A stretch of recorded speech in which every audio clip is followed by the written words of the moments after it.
जो बात दवा भी कर न सके,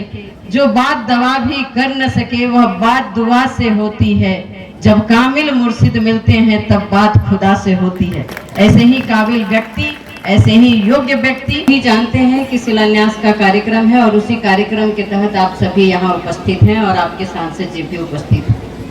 पूर्व के वक्ताओं ने प्रधानमंत्री की, हमारे माननीय सांसद जी की कार्यों की चर्चा की। मैं बहुत ज़्यादा उन चर्चाओं पे नहीं जाऊंगी,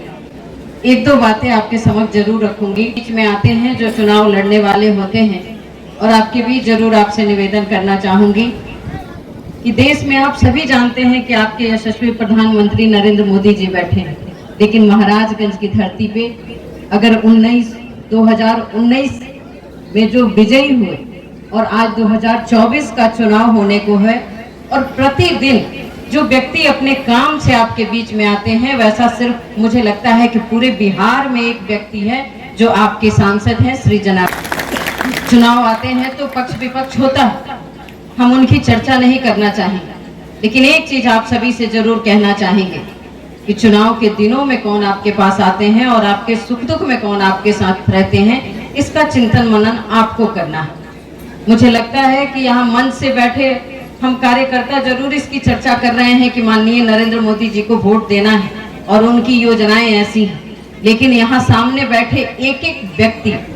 चाहे वह पुरुष भाई हो या हमारी बहनें, ऐसा एक व्यक्ति नहीं है जिसे सरकार की सीधी योजना का लाभ किसी न किसी एक योजना का नहीं मिला। इसलिए आशा नहीं, पूर्ण विश्वास है कि जब चुनाव आएंगे तो निश्चित तौर पे आपकी आत्मा में माननीय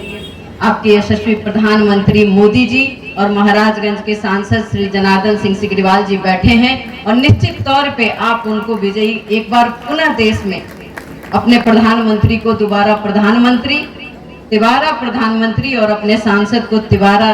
सांसद बनाने के लिए कृत संकल्पित है। आप सभी से मैं एक निवेदन जरूर कहना चाहूंगी, पूर्व में भी महाराजगंज के कोई ना कोई सांसद हुआ करते होंगे, लेकिन आप सभी अपने दिल पे हाथ रख के एक बार जरूर सोचेंगे कि क्या कोई ऐसे भी सांसद थे जो आपके सम्मुख हो करके, चाहे वह बड़ा व्यक्ति हो चाहे वह छोटा व्यक्ति हो, पहले यह निर्धारण किए जाते थे कि कौन बड़े लोग हैं और कौन छोटे लोग हैं, लेकिन आपके पास 2014 में एक ऐसे सांसद जरूर आए जिनके लिए यह मायने नहीं रखता कि कौन ज्यादा प्रभाव वाले हैं और कौन कम प्रभाव वाले हैं, उनके लिए हर व्यक्ति एक समान है। आपने सुंदरकांड की चौपाइयों में पढ़ा होगा, लिखा हुआ है, अनुज सहित मिली ढिग बैठारी, बोले वचन भगत भयहारी।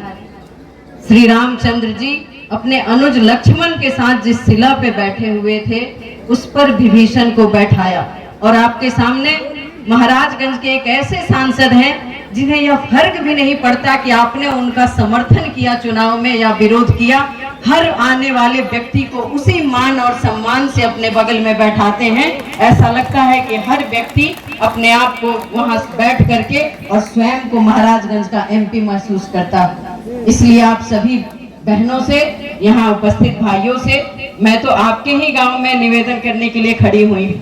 आप ज्यादा हमसे भली भांति परिचित हैं और सरकार की योजनाएं तो हर घर में हैं, इसलिए मैं यहाँ चर्चा करके आपके समय को खराब भी नहीं करना चाहूंगी। आज सड़क का शिलान्यास है, लेकिन मुझे लगता है कि जिस दिन वो विजयी होते हैं उस दिन भी वही कार्य करते हैं और अंतिम दिन तक उनका कार्य करना ही हमारे सांसद का पहचान है।